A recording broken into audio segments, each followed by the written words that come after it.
to go back to their original logo from 1971. And let's just say it didn't go over well.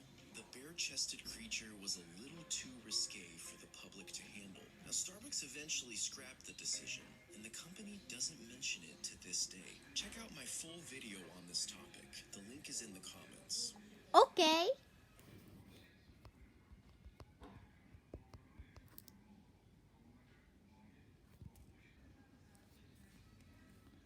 Come sing with me.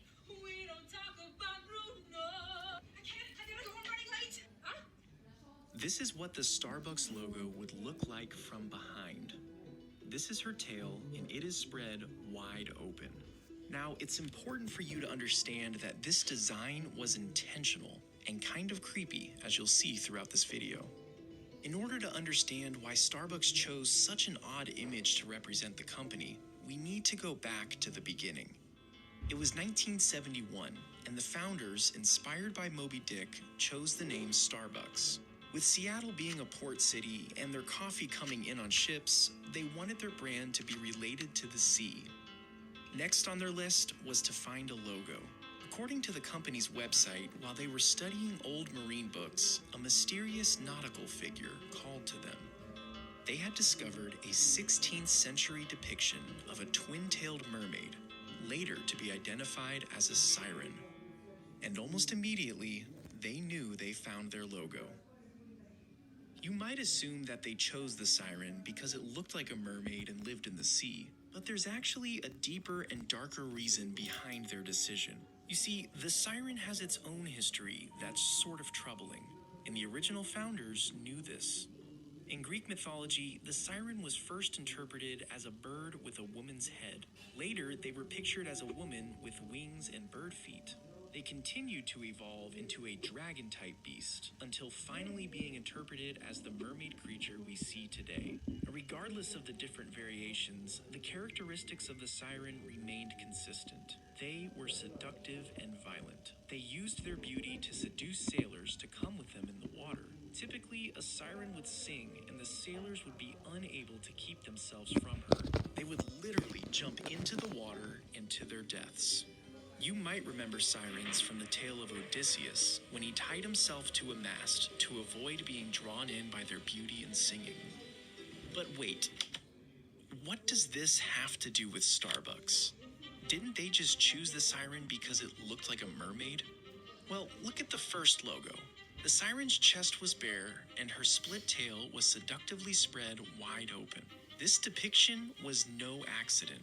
The owners expected people to see Starbucks, smell Starbucks, and desire Starbucks. Just like the sailors couldn't deny the seduction of the sirens, the founders of Starbucks wanted to make you unable to resist their coffee. And this isn't speculation.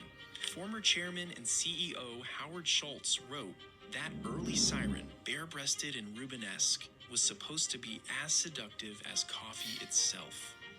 As the company started to grow, they ran into a problem. This seductive, bare-breasted creature was a little too risque when it was scaled up in size. By changing the artwork to make her more appropriate, Starbucks was able to put the image on their trucks without backlash. And over the next 20 years, the logo became even more tame. However, through all these variations, one thing has remained consistent. The siren has always been the focal point. In fact, the company loves this creature so much that in 2008, they went back to the original bare-breasted logo. This was an immediate flop with the public, and it was quickly discontinued. Starbucks doesn't even mention this in their logo evolution page on their website. But it goes to show how dedicated they are to this creature. And you might think that seduction and irresistibility make for a creepy marketing strategy. But at the end of the day, it is working.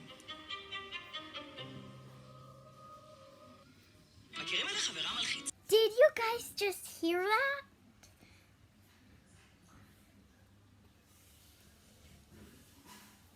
It's a siren. That makes me never want to get cake pops or that yummy coffee. My mom lets me drink coffee from Starbucks ever again. I better go tell my teacher, Miss Martinez, because she loves Starbucks. I better go tell her when I'm in 3rd grade. Might as well call her.